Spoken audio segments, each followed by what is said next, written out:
नमस्कार मित्रांनो, सुस्वागतम. लक्ष्मीच्या पावलांनी या मालिकेच्या आजच्या भागामध्ये कला आणि अद्वैत हे गाडीतून इकडे दिवेआगरला येत असतात, परंतु रोहिणीने मात्र मेकॅनिककडून त्यांचं गाडीचं ब्रेक फेल करून घेतलेलं असतं. तेव्हा आता अद्वैतला काही रोडने येता गाडीत ब्रेक काही लागत नाही. अद्वैतला खूप टेन्शन येतं. तो कलाला म्हणतो की खरे अगं ब्रेक लागत नाही. तर कला ही जोरात ओरडते की काय, अरे चांदेकर काय झालं. तेव्हा आता अद्वैत आणि कला या दोघांना खूप असा धक्का बसतो आणि गाडी मात्र आता इकडून तिकडून अशी भरधाव वेगाने धावत असते. त्यानंतर मात्र आता इकडे सर्वजण दिव्याला नैवेद्य दाखवतात आणि प्रार्थना तर करतच असतात. समोर जो दिवा असतो तर तो दिवा आता विझण्याच्या मार्गात असतो. तो अगदी फडफड करीत असतो.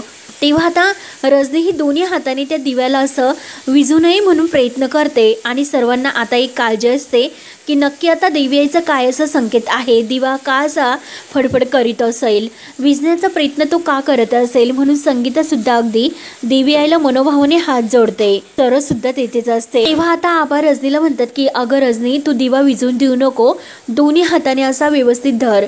रजनी म्हणते की हो ना आबा. आबा हे दिव्याला मनात विचारत का ती दिवी आई काय झालं ग, सर्व ठीक तर आहे ना, कोणता मोठा इतका भयानक संकेत तू देते. अगं माझी दोन्ही पोरं प्रवासात आहे, त्यामुळे देवी आई तू त्यांची काळजी घे. आणि इकडे मात्र आता अद्वैत आणि कला ज्या गाडीतून तेथे येत असतात तर ती गाडी इतक्या भरधाव वेगाने वाहत असते. अद्वैतला काही ब्रेक लागत नसतं म्हणून तो इकडून तिकडून अशी गाडी वळवत असतो आणि गाडी एखाद्या गाडीच्या अंगावर जाईल की असं होत असतं. परंतु आता कलाला तर खूप मोठा धक्काच बसतो.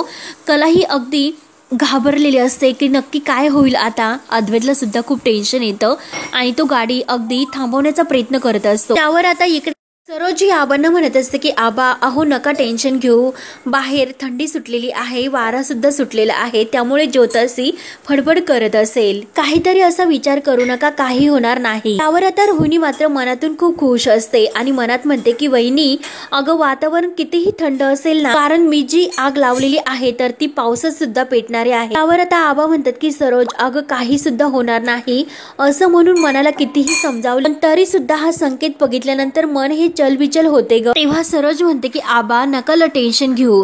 तर इकडे मात्र आता आबांचं मन काही स्थारावर नसतं आणि इकडे अद्वैत आणि कला यांचा जीव तर धोक्यात असतो, कारण गाडी तर भरधाव वेगाने पळतच असते. समोरून एक असा मोठा टेम्पो येतो. तेव्हा मात्र आता कला खूपच घाबरते आणि आपले दोन्ही हाताने कान दाबते आणि चांदेकर ट्रक बघ आली. तेव्हा आता समोरून ती ट्रक येत असते आणि अद्वैतला काही ते ब्रेक दाबत नसते, कारण ते फेल केलेलं असतं आणि आता काय करू आणि काय नाही अशी अवस्था आता या दोघांची होती. समोरून ती ट्रक अंगावर येते की काय, म्हणजे गाडीवर येते की काय अशी धक्का कलाला बसतो. ती खूप इतकी घाबरलेली असते. लगेच आपले दोन्ही हाताने डोळे झाकून घेते, आपला पूर्णपणे चेहरा झाकून घेते, कारण तिला आता असं वाटतं की काही खरं नाही.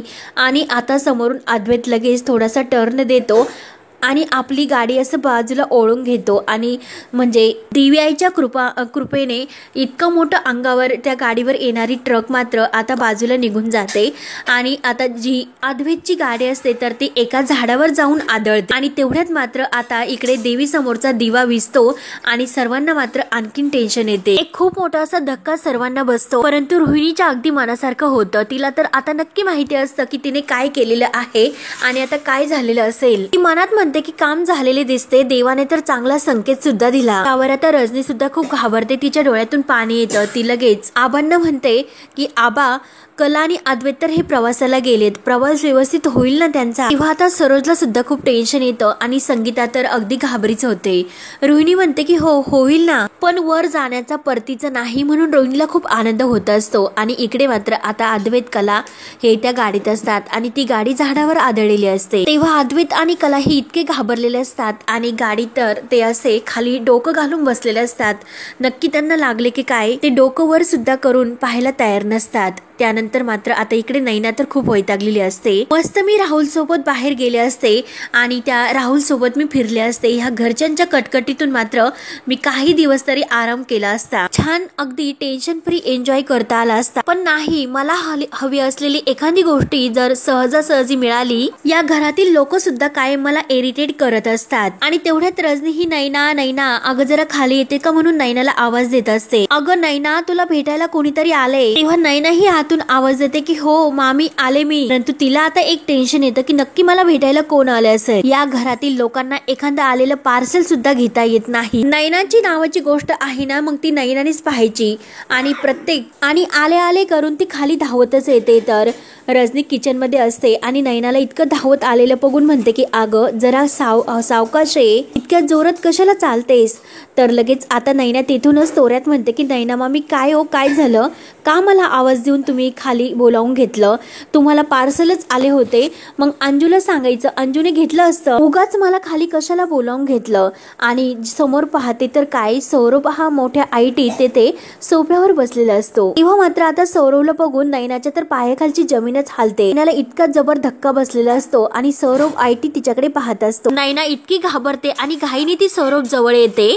अरे सौरभ तू इथे कशाला आला, इथे काय करतोस तू, कोणी तुला इथे यायचं सांगितलं होतं, अरे त्या दिवशी तर तू घराच्या बाहेर आला होता आणि आज डायरेक्ट तू घरामध्ये आलास, काय झालं सौरभ, तू का असं वागतो. तेव्हा सौरभ म्हणतो सॉरी, तुला माहिती नव्हतं की मी येणार आहे म्हणून. अगं खरंच सॉरी, मला तर असं वाटलं होतं की तुला माहिती असेल, मी तर याकरता आलो होतो. आणि तो नैनाकडे पाहत असतो आणि नैना ही त्याच्याकडे रागाने पाहत असते. आणि तेवढ्यात रजनी ही त्याच्यासाठी पाणी घेऊन येते. रजनी समोर तो म्हणतो की अगं तुला बाहेर निघायला आता काही प्रॉब्लेम होत असेल, तुला ताण नको, म्हणून आपणच तुला भेटून गेलेलं बरं राहील. विचारतो की काय मग कशी सुरू आहे प्रेग्नन्सी. एक डॉक्टर बनून तो रजनी समोर नाटक करतो. त्यावर आता रजनी म्हणते की बरं झालं तुम्ही इथे आलात, ही नैना आमचं अजिबात ऐकत नाही, आता तुम्हीच जरी तिच्यावर थोडस ओरडा. आणि आता तुम्ही बघितलंच ना कशी ती खाली उतरली ते. त्यावर आता सौरभ म्हणतो की हो का, आणि नैना असं कसं चालेल, अगं सगळ्यांचं तर ऐकायला हवं, औषध गोळ्या व्यवस्थित तर घेते ना वेळेवर. तेव्हा रजनी म्हणते की हो हो तेवढं मात्र ती व्यवस्थित घेते. तेव्हा आता सौरभ पाणी पीत नैनाकडे पाहत असतो. तेव्हा आता रजनी म्हणते की आलेच मी. तर रजनी ही परत किचन मध्ये जाते. तर नैना ही सौरभला म्हणत की चल सौरभ प्लीज बाहेर चल, प्लीज तू बाहेर चल, मी तुला विनवणी करते. तर सौरभ म्हणतो की मी फक्त तुला जाणीव करून देण्यासाठी आलो, मी आज इथपर्यंत आलो तर इथून पुढे काय करू शकतो हे तुला माहितीच असेल. तेव्हा नैना मात्र आता खूप टेन्शन मध्ये येते आणि सौरभला म्हणते की वाटलंच तर सौरभ मी तुझ्या समोर हात जोडते, तू प्लीज बाहेर चल, आपण बाहेर जाऊन बोलूया. त्यावर आता रजनी पुन्हा विचारायला येते की नैना अगं हे काय घेतील, चहा कॉफी वगैरे. त्यावर आता नैनाने ही तर विचारलेलं नसतं. नैना ही मुद्दाम खोटं बोलते की मी त्याला विचारलं, परंतु तो मात्र काही नाही घेणार. ऍक्च्युली त्याला हॉस्पिटलला जाण्यासाठी उशीर होतो आणि सौरभ म्हणतो की मी नंतर येतो, चहासाठी खासेल. तेव्हा रजनी हसून म्हणते की हो चालेल. आणि नैनाकडे मात्र अगदी हसत तोऱ्यात पाहत असतो. नैना तसतशी खूप घाबरते. नैना ही रजनीला म्हणते की मामी मी आलेच बर का, जरा त्याला बाहेर सोडून येते. त्यावर आता रजनी म्हणते की हो चालेल सावकाश जा. तेव्हा आता सौरभ पुढे जातो आणि नैना मात्र खूप अशी टेन्शन मध्ये येते आणि रजनीकडे पाहत असते. त्यानंतर मात्र आता इकडे अद्वैत आणि कला देवकृपेने सुखरूप असतात आणि कला ही उठते आणि अद्वैतला खुणावून उठवते. तेव्हा अद्वैत आणि कला हे लगेच असे घाबरूनच उठतात आणि गाडीच्या खाली उतरतो आणि गाडीचं जे काही इंजिन वगैरे आहे तो चेक करून पाहत असतो. त्यातून दूर येत असतो आणि तो लगेच कलाला आवाज देतो की खरे बाहेर ये, बाहेर ये. तेव्हा कला म्हणते की चांदेकर अरे तू इकडे ये ना, इकडे ये. तेव्हा अद्वैत पुन्हा लगेच ते कलाकडे येतो आणि कलाला रागाने म्हणतो की काय चाललं तुझं, मी तुला तिकडे बोलवतो. तेव्हा आता कला म्हणते की अरे माझा पाय दुखतोय, मला लागलेलं असं वाटतंय खूप. तेव्हा अद्वैत लगेच घाबरतो. अद्वैत म्हणतो की सावकाश, तुम्हाला हात दे, म्हणून तो तिला धरून हाताला धरतो आणि गाडीच्या खाली सावकाश उतरवतो, एका ठिकाणी बसवतो. तर कला म्हणते की थँक्यू. तेव्हा अद्वैत म्हणतो की हे बघ येथे सुद्धा आपल्या मदतीला कोणी नाही, माझ्या जबाबदारीवर मी तुला घेऊन जातो म्हणून तुला मदत केली, बाकी काही नाही. त्यावर आता कला म्हणते की काय रे एवढं ऐकवायची काय गरज होती, मी तुला आज ओळखत नाही, तुझे सर्व रंग मला माहिती आहे. त्यावर आता अद्वैत म्हणतो की माझ्या रंगाचं काय मी बघून घेईन, पण तुझ्या पायाचं काय ते बघून घे, त्याचा रंग काळा निळा झाला असेल त्याच्याकडे जरा लक्ष दे. तेव्हा अद्वैत आता थोडासा बाजूला जायला निघतो आणि त्या दगडावरून घसरतो. कला म्हणते की अरे चांदेकर कुठे चाललास तू.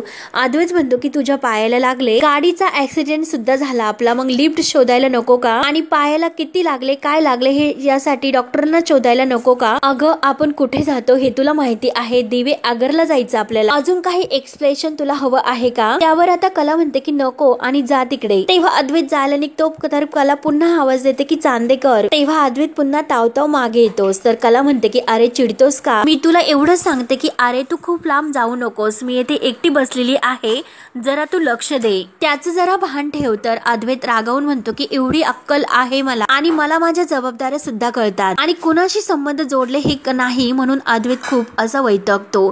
तेव्हा आता लगेच कला म्हणते की निदान संबंध जोडले हे तरी तुला नक्की माहिती आहे, हे तरी तुझ्या लक्षात आहे. तर अद्वैत आणखीनच चिडतो आणि काय ग किती इरिटेट करतेस तुम्हाला, किती किती असं इथे काय सिच्युएशन आहे ते तुला समजते का? काय असं आपल्यावर वेळ आली आणि काय म्हणतेस तू मगासपासून फक्त बडबड बडबड. त्यावर कला म्हणते की जा ना, लिफ्ट भेटते की नाही पहा एकदा. तेव्हा अद्वैत म्हणतो की हो हो सांगायची गरज नाही आणि अद्वैत तावतावाने जातो. त्यानंतर मात्र आता सौरभ बाहेर येतो आणि तुळशी वृंदानाजवळ उभा असतो. तेवढ्यात नैना बाहेर येते आणि म्हणते की सौरभ काय चाललं तुझं, का तू असं वागतोस, प्लीज तू असं करू नको. मी तुला म्हणाले होते की मी तुझे सर्व पैसे दे, मला थोडासा वेळ दे फक्त, मी तुला प्रॉमिस केलेलं आहे मी ते मोडणार नाही, तुझे पैसे सर्व तुला देईल. त्यावर आता सौरभ म्हणतो तू जर पैसे द्यायला विसरली तर मी किती मोठा ड्रामा करू शकतो याचा अंदाज तर तुला आला असेल माय डिअर नैना. तर नैना म्हणते की प्लीज अरे तू इकडे आल्यानंतर मला असे हाका मारत जाऊ नकोस, हे माझं सासर आहे. तेव्हा आता सौरभ म्हणते की मग तू मला इकडे येण्याची संधी का देते आणि तुला वाटत असेल की माझ्याकडे काही नाही, परंतु माझ्याकडे सुद्धा एक भक्कम असा पुरावा आहे, परंतु तुझ्याकडे मात्र एक दुरी सुद्धा नाही. आणि तुला वाटत असेल की सौरभ फक्त धमक्या देतो, परंतु तसे नाही. असा गैरसमज मात्र तू करू नको. जे काही करायचे असेल, जे काही हातपाय तुला मारायचे असेल ते तू मारून घे. तुझ्याकडे वेळ फार कमी आहे, त्यामुळे एकदा चांगला विचार कर आणि मी जे काही सांगतो ते कबूल कर आणि माझे पैसे मला परत देऊन टाक, बाकी मला काही नको. आणि जर तू माझे पैसे मला दिले नाही तर यापुढे मी जे काही करेन मग त्यावेळेस मात्र तू तुझ्या तोंडातून चांदेकरांचं नाव सुद्धा नाही घेऊ शकणार. तेव्हा आता नैनाला खूप मोठा धक्का बसतो. नैना म्हणते की प्लीज सौरभ असं काही करू नकोस, मी तुझ्या पाया पडते. त्यावर आता सौरभ म्हणतो की चल हट, जे तुला सांगितलं तेवढे कर. त्यावर आता नैना इतकी घाबरते, तिला खूप टेन्शन येते की आता मनात म्हणत असते की राहुल आणि मम्मा इन लॉ इकडे नाही, नाहीतर त्यांनी तर माझी पूर्णपणे वाट लावून टाकली असते. तेव्हा मात्र आता सौरभ निघून गेलेला असतो, परंतु नैना मात्र टेन्शनने ही आत जायला निघते. परंतु संगीता मात्र ही नैनाच्या मागे असते आणि नैनाला अडवते. नैनाला म्हणते की नैने थांब, सौरभ इथे कशासाठी आला होता, काय करायला आला होता तो. त्यावर आता नैना म्हणते की मम्मा अगं काय चाललं तुझं, तू काय आता मला जा विचारते. परंतु तरी सुद्धा आता नैना संगीताला काही जुमानत नाही आणि आत जायला निघते. तर संगीता जोराने तिचा हात धरते आणि मी तुला विचारलेल्या प्रश्नाचे उत्तर दे, तो सौरभ इकडे काय करायला आला होता त्याचं उत्तर दे. त्यावर आता नैना म्हणते की अगं मम्मा तो माझी विचारपूस करायला आला होता, माझी ट्रीटमेंट तो करतो म्हणून. संगीता म्हणते की काय सांगतेस, तो सौरभ तुझी ट्रीटमेंट करतोय. तेव्हा संगीताला आणखी राग येतो. संगीता म्हणते की केव्हापासून आणि चल इकडे, म्हणून तिच्या हाताला धरते आणि जरा बाजूलाच घेऊन येते आणि रागाने विचारते की खरं सांग की नक्की तुमच्या डोक्यात काय सुरू आहे ते. त्यावर आता नैना घाबरलेली असते. नैना म्हणते की अगं मम्मा तू असं काय विचारतेस, काय चालू असेल आमचं, काही पण तू बोलू शकते. तेव्हा आता पुन्हा ती आत जायला निघतेस. तेव्हा संगीता पुन्हा तिच्या हाताला धरते आणि हे बघ नैने, लक्षात ठेव मी तुला जन्म दिला, लहानपणापासून मी तुला ओळखते, तुझ्या मनात काय चाललंय ते, आणि लग्ना अगोदर काही कमी रंग उधळलेत का तू, त्यामुळे आता बऱ्या बोलाने सांग की नक्की तुझ्या मनात काय चाललेले आहे. त्यावर आता नैना म्हणते झाले का तुझे विचारून, मी कशी वाईट आहे आणि कला कशी चांगली आहे. मम्मा हा तर तुझा फेवरेट गेम आहे. मग नाही मला सांग की आता जर माझ्या जागी कला असते आणि जर तिला कोणी भेटायला असं बाहेर आलास तर तू असाच डाऊट घेतला असेल का, सांग ना. तू तर तिच्यावर इतका विश्वास ठेवते, कधीही तिच्यावर डाऊट घेत नाही, परंतु मला मात्र लगेच कमी लेखत असते की जरीही कोणी मला भेटायला आले तर लगेच संशयाच्या दृष्टीने तू पाहत असते. म्हणून नैना आता तोऱ्यात आतमध्ये जायला निघते. तेव्हा संगीता तिच्या मागे धावतच येते आणि परत तिच्या हाताला धरते आणि थांब असे म्हणते. तिला हात हिसकावते आणि काय ग हे सर्व बोलताना तुला लाज सुद्धा वाटत नाही का, कलाचं नाव घेतेस. अगं कुठल्या तोंडाने तिची आणि तुझी बरोबरी होईल, तुझी तिची बरोबरी तर होऊच शकत नाही, कारण माझी कला ही लोकांसाठी झटणारी आहे आणि तू फक्त स्वतःचा विचार करत असते आणि स्वतःचं जग बघत असते. त्यामुळे आता मी तुला जे प्रश्न विचारलेत ना त्याची उत्तरं मला दे. तो सौरभ काय करायला इकडे आला होता त्याचं उत्तर मला दे. तेव्हा आता नैना मनातून तर घाबरते. नैना म्हणते की ह्या मम्माला काय गरज होती इतक्या म्हणजे आत्ताच इकडे टपकण्याची, आणि आता हिला काय नेमकं उत्तर द्यायचं की सौरभ कशासाठी आला होता ते, आणि जर हिला खरं काय ते कळलं तर मात्र ही मला सहजासहजी नाही सोडणार. तरी सुद्धा आता ती संगीताला काही उत्तर देत नसते. तेव्हा संगीता सुद्धा ऐकायला तयार नसते. संगीता पुन्हा एकदा रागाने विचारते की नाही हे बघ, माझ्याकडे लक्ष दे. तिच्या हाताला धरते आणि हिसकावते की नाही सौरभ इकडे काय करायला आला होता त्याचं उत्तर दे. परंतु नैना मात्र आता संगीताला ही जोराने ढकलून देते आणि संगीता ही दरवाजावर जोरात आदळते. तिच्या डोक्याला लागते आणि जोरात ती आई असे ओरडते. परंतु रजनी मात्र आता हे पाहत असते आणि रोहिणी सुद्धा खाली येत असते. रोहिणीचं सुद्धा लक्ष जातं. तेव्हा आता संगीताच्या डोक्यातून रक्त येत असतं आणि रजनी धावतच येते. वहिनी असं करत करत, आणि नैना मात्र ही थोडीशी रडण्याचे नाटक करते आणि मम्मा मम्मा आणि मम्मा असं कसं लागलं तुला म्हणून आता अगदी संगीताच्या जवळ धावाधावा करत असते. तर संगीता रागाने म्हणते की नाही हात सुद्धा लावू नकोस मला. अगं नाही हे घाव तर बरा होईल, परंतु जे घाव तू माझ्या मनाला दिलेस ना त्याचं काय करणार आहेस तू. संगीताच्या डोळ्यात सुद्धा पाणी येत असतं आणि त्या डोक्याच्या जखमेतून सुद्धा रक्त येत असतं. त्यावर आता रजनी म्हणते की वहिनी अहो काय झालं, अशा कशा पडल्या तुम्ही. म्हणून आता रजनी तिच्यासाठी धावून येते. परंतु ह्या नैन्याला तर काही नसतं. रजनी ही घाईने म्हणते की वहिनी अहो किती लागलं तुम्हाला. रोहिणीला मात्र हे सर्व बघून खूप हसायला येत असतं, कारण तिच्या मनासारखं होत असतं आणि रजनीचा जीव मात्र आता संगीतात अडकतो. संगीता म्हणते की वहिनीला किती लागलं आणि काय ग नैना तू ढकललंस आईला. अगं तुमच्यामध्ये काही वाद झाले असतील. अगं तसं आई लेकीमध्ये वाद हे होतात म्हणून असं ढकलायचं असतं का ग. अगं जरा डोकं शांत म्हणजे करत जा, डोकं शांत करायचं शिकत जा. तू सुद्धा आता एक आई होणार आहे हे लक्षात घे. त्यावर आता नैना खूप चिडते. नैना म्हणते की रजनी मामी अहो तुम्हाला काही माहिती नाही, त्यामुळे तुम्ही असा विषय चेंज करू नका आणि सर्व काही माझ्यावर ढकलू नका. त्यावर आता हे रजनी नैनाकडे लक्ष देत नाही. ती संगीताला म्हणते की वहिनी चला त्यातून रक्त येते, आपण आतमध्ये जाऊयात, मलमपट्टी करूयात. यावर सावकाश म्हणून संगीताला हाताला धरते आणि ती आत घेऊन जाते. त्यानंतर मात्र आता इकडे सरोज ही काम करत असते आणि श्रीकांत तिला ती फाईल जी लागते ती आणून देतो आणि वहिनी ही घ्या. तर सरोज म्हणते की बरं झालं श्रीकांत भाऊजी तुम्ही सुद्धा येतेच होतात, मला जे लागते ते तुम्ही आणून देतात, नाहीतर तुम्हाला फोन करावे लागले असते. त्यावर आता श्रीकांत म्हणतो की वहिनी अहो असं काय, आपलं काम हे वेळेवर होणं हे खूप महत्वाचं आहे. ती अकाउंटची फाईल आहे ना ती लवकरात लवकर आपल्याला तयार करावी लागेल. त्यावर आता सरोज म्हणते की हो, आणि ती फाईल श्रीकांतच्या हातात देते आणि आत्ताच मी क्लायंटशी बोलून घेते आणि अद्वैतकडून आपल्याला जसजसे अपडेट येतील ना तसे आपण त्यांच्या बरोबर बोलूयात. तेव्हा आता श्रीकांत म्हणतो की ओके, तोपर्यंत बेसिक डिझाईनची फाईल मागून घेतो, म्हणजे आपल्याला अद्वैतने डिझाईनचे अपडेट दिले आणि लगेच एकमेकांशी कम्पेअर करून लगेच कामाला सुरुवात करता येईल. त्यावर आता सरोज म्हणत असते की हो करेक्ट. तेव्हा श्रीकांत लगेच आपल्या ऑफिसमध्ये फोन करतो आणि जेथे ती एम्प्लॉय असते तर तिला म्हणतो की दिवे आगरची जी फाईल आहे ना, फायनल डिझाईनची ती फाईल आहे ना ती मला पाठवून दे. त्यावर आता ती एम्प्लॉई म्हणते सर ते सर्व डिझाईन कला मॅडम यांच्याकडे आहे. त्यावर आता श्रीकांत रागवतो आणि काय कलाकडे, अहो पण बेसिक डाटा तर तुमच्याकडे असेल ना, तो डाटा पाठवा. त्यावर आता ती एम्प्लॉई म्हणते की सर बेसिक डाट्यावर अंदाज नाही बांधता येत आणि काही डिझाईन फायनल झाले यावर मला पूर्ण कल्पना सुद्धा नाही येत आणि तोपर्यंत कोणतीही डिझाईन देणं ही चुकीचं ठरू शकतं. श्रीकांत म्हणतो की अहो किती दिवसापासून तुम्ही काम करतात, मग आता काय करायचं आता.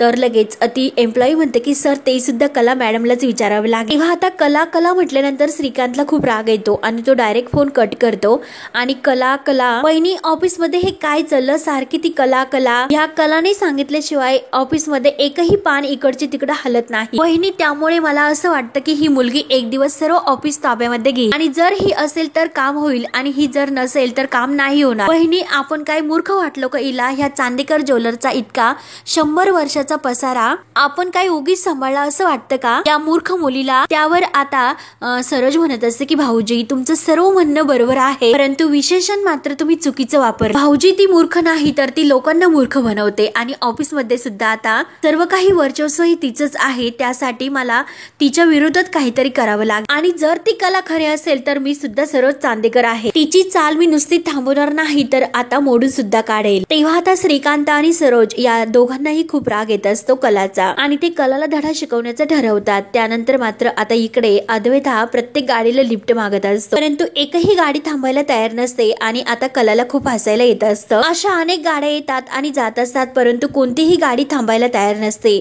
अद्वैत पूर्णपणे वैतागून जातो, प्रत्येक गाडीला हात वर करत असतो, परंतु एकही गाडी थांबत नाही। तेव्हा तो वैतागून जातो आणि गाडी जवळ उभा राहतो। तेव्हा आता कला ही पाहते, कला म्हणते की चांदेकर सर, अहो तुम्हाला काही जमत नाही, ना कॅब तुम्हाला बुक होते आणि ना लिफ्ट मिळवता येते, त्यामुळे मी तुम्हाला काय म्हणते की मी आज असं सांगते की आज आपण बसने जाऊया। तर अद्वैत म्हणतो की काय बस? अगं असा पाय घेऊन तू बसची पायरी तरी चढू शकणार आहेस का? आणि तरीही तू पुढे पुढे करून पायरी बसची चढू शकते, परंतु मी माही बसमध्ये नाही येऊ शकत। त्यावर कला म्हणते की काय हो चांदेकर सर, तुम्ही कधीच बसमध्ये बसला नसताना हो। त्यावर आता अद्वैत चिडून म्हणतो की बसणार सुद्धा नाही। त्यावर अद्वैत म्हणतो की हे बघ, मी सुद्धा माझ्या कम्फर्ट साठी नाही तर तुझ्या कम्फर्टचा विचार करूनच बोलतो। तेव्हा आता काही मिळते की नाही, कॅब वगैरे बुक होते की नाही हे बघायला हवं, म्हणून तो आपला फोन गाडीमध्ये घ्यायला जातो आणि गाडीमधून फोन बाहेर काढतो। तर कला म्हणते की ओ सर, आता काय करता तुम्ही? तर अद्वैत म्हणतो की कॅब मिळते की काय ते पाहतो। तेव्हा कला म्हणते की कॅब, अहो येथे कशी कॅब मिळेल, हे आडगाव आहे। तर अद्वैत म्हणतो की हे बघ, उगाच तू निगेटिव्ह बोलू नकोस, प्रयत्न करून दे मला। आणि तेवढ्यात कला ही म्हणते की चांदेकर अरे रिक्षा। तर अद्वैत म्हणतो की कुठे? तर कला म्हणते की हे बघ इकडे। आणि तेवढ्याच समोरून रिक्षा येते। तर अद्वैत पुन्हा रिक्षाला हात वर करतो, अहो थांबा ना, आमची पुण्यापर्यंत यायचं गाडी बंद पडली। परंतु रिक्षावाले दादा मात्र काही थांबत नाही आणि ते निघून जातात। तेव्हा अद्वैत वैतागतो, अद्वैत म्हणतो की काय माणसं आहे ती। तेव्हा आता अद्वैत कला समोर अगदी शांतपणे उभा येऊन राहतो। तर कला म्हणते की काय हो चांदेकर, जमलं की नाही? त्यावर अद्वैत म्हणतो की नाही, नेटवर्कचा इश्यू आहे, तू म्हणाली होतीस ना आडगाव आहे। तेव्हा कला खुश होते आणि माझं म्हणणं पटलं तर सर तुम्हाला अभिनंदन। आणि हे असं आहे की परिस्थितीचा अंदाज आला तर श्रम कमी होतात आणि मार्ग जो आपल्याला शोधायचा असतो तो बरोबर असतो, असं असतं। तर लगेच आता अद्वैत चिडतो, अद्वैत म्हणतो की हे बघ, उगाच काही लेक्चर देत नको जाऊ, दिवे आगेर पर्यंत कसं जायचं हा मार्ग शोधून काढ। आणि परत म्हणतो की लिफ्ट लिफ्ट, गाडी थांबवा, मला वाचवा। पुन्हा रोडला ओरडायला येतो। तर कला म्हणते की ऐकणारे चांदेकर, हे सगळं आपण उद्या बघूया। म्हणून कलाला खूप हसायला येतं आणि तिच्या डोक्यामध्ये एक प्लॅन येतो। तेव्हा ती स्वतःचीच हसते आणि हा भाग येथे संपतो। कलाच्या पायाला खूप लागलेलं असतं। तर अद्वैत म्हणतो की माझ्याकडे दे, मी लावतो। तेव्हा अद्वैत तो क्रीम हाताला घेतो आणि पण कसं लागणार? आणि ते कला म्हणते की काय झालं रे? तर अद्वैत म्हणतो की अगं लागलं तर खूप आहे, पण लावायचं कसं? म्हणून अद्वैत थोडासा असा डचकतो आणि कला ही त्याच्याकडे हसून पाहत असते। त्यानंतर मात्र आता सरोज फोन लावून लावून वैतागते आणि अद्वैतचा फोन काही लागत नसतो। तेव्हा आता घरातील सर्वांना खूप टेन्शन येतं आणि रोहिणी मात्र हसत असते। तर आबा हे सोहमला म्हणत असतात की मगाशी जेव्हा देवासमोरचा दिवा विझला तेव्हाच खूप मोठा असा संकेत माझ्या मनामध्ये झाला आणि ते देवीला हात जोडतात की आई अंबाबाई, काहीतरी असं वंगाळ होऊन देऊ नकोस। नंतर आता अद्वैतला आणि कलाला तेथेच रात्र होते आणि खूप रात्र झाल्यानंतर अद्वैत कुठे जातो म्हणून कला ही त्याला शोधत असते, चांदेकर चांदेकर। आणि आता कलाला खूप असं टेन्शन येतं, ती खूप घाबरते। तेव्हा आता ती अद्वैतला शोधत असते की चांदेकर चांदेकर। तर पुढे काय काय होत राहणार हे पाहण्यासाठी आपल्या चॅनलला नक्की सबस्क्राईब करत राहा। धन्यवाद।